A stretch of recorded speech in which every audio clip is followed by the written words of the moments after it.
Hello and welcome to News500. I'm Rialina. And I'm Stephen Allen, and these are the headlines. New sources of Ebola found. Stoned sheep in Surrey. And Twitter trolls to get longer sentences, because 140 characters aren't enough. The Russian protester who nailed his scrotum to the ground has now cut off his earlobe. It's a brave waiter that asks him for a tip. Former BBC Radio 1 DJ Mike Reid has withdrawn a song he had written in support of UKIP in the style of a calypso and performed with a mock Caribbean accent. A BBC spokeswoman said that Reid had not contravened BBC guidelines on impartiality by recording a political song, but off the record admitted he probably has, but at the moment we're just relieved he's not a paedophile. Police in Connecticut have apprehended a man who took a cleaner's mop at a hotel and began aggressively mopping the floor despite pleas for him to stop. He was later charged with 2 counts of unethical cleansing. After getting a fine, he later promised to clean up his act. Oscar Pistorius has been sentenced to 5 years in jail. In reality, he's likely to only serve 10 months in prison before being placed under house arrest. How is that a punishment? Presumably, they'll take away his prosthetic legs and cover everything in baby oil. Disgruntled mobile phone customers are upset that Oscar's sentence is likely to last less than a typical contract. Unlike O2 customers, he gets full bars. Such a surprisingly short sentence for this crime of this nature has been turned into a positive by the South African Tourist Board, who have made this video for the UK market. A divorce can drag on for years and could cost you hundreds of thousands of pounds. Visit South Africa. You could be out in just 10 months. A £4,000 bag of cannabis dumped in a farm in Surrey has been eaten by a flock of sheep. Local children were heard singing a version of the old song, Bar Bar Black Sheep, Have You Any Weed? Until the local charity complained that it was racist. It's not just black sheep that would have weed. The song has now been rewritten, Bar Bar All Races Are Equal Sheep, Have You Any Weed? Yes sir or madam, yes sir or madam. And it's good shit too.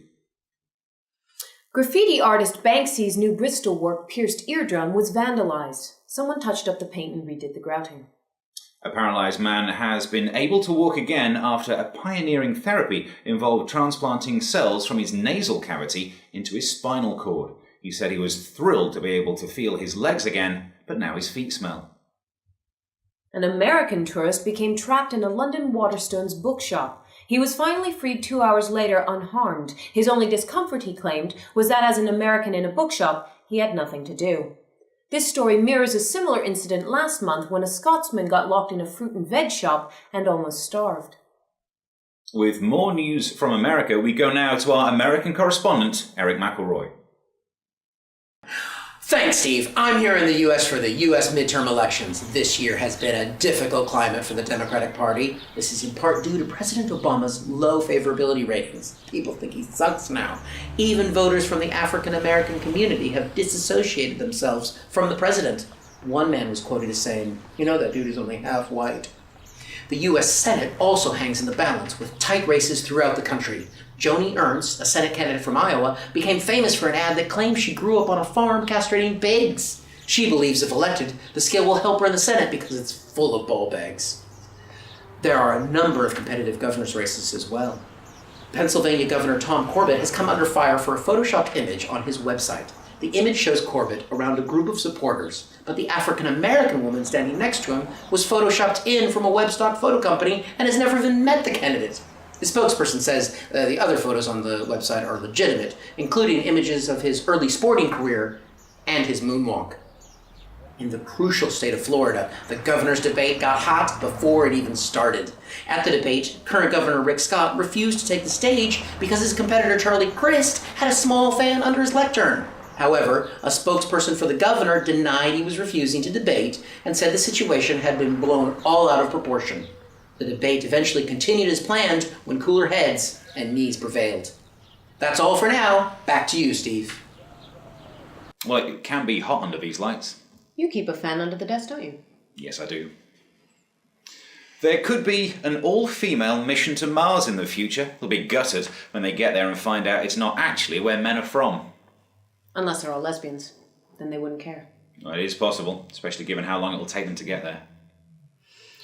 A porn channel has caused upset by running a competition where the winners get to have sex with a porn star. One contestant said it's like the lottery, only with the lottery the balls are released before the prize is awarded. In a week of science fiction becoming science fact, a company from America has created a hoverboard just like in the film Back to the Future, and an Australian team of researchers have made a tractor beam much like in the Star Trek franchise. Not to be outdone, the UK is still leading in the field of copying the film Total Recall by having a woman with 3 tits.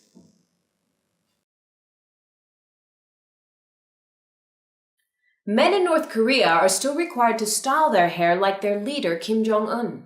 This has drawn criticism from activist groups that claim, you can't say we're being racist when we say you all look alike, 'cause you do. This could be the reason Kim Jong-un went missing from the public eye for so long. No one could tell the man in the missing persons photo from, well, every other man in the country. Michael McIntyre was mistaken for him 6 times. A new theory has emerged that the Ebola outbreak in Africa is due to eating bushmeat. That's it from us. To get your regular fix from News 500, subscribe now. This week's news in 500 seconds. Ish.